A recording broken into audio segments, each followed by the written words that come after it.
Surah Al-Kahf, 18:27-31, 27. And recite what has been revealed to you from the book of your Lord.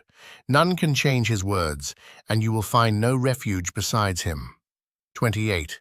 And keep yourself patient with those who call upon their Lord morning and evening, seeking his pleasure. And do not let your eyes pass beyond them, desiring the adornments of this worldly life.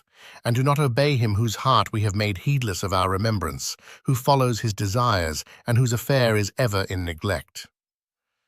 29. And say, the truth is from your Lord.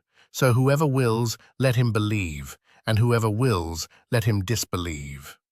Indeed, we have prepared for the wrongdoers a fire, whose walls will surround them. And if they call for relief, they will be relieved with water like molten brass, which scalds their faces. Wretched is the drink, and evil is the resting place. 30. Indeed, those who have believed and done righteous deeds, indeed, we will not allow to be lost the reward of anyone who does good. 31. Those will have gardens of eternity beneath which rivers flow. They will be adorned therein with bracelets of gold, and will wear green garments of fine silk and brocade, reclining upon raised thrones. Excellent is the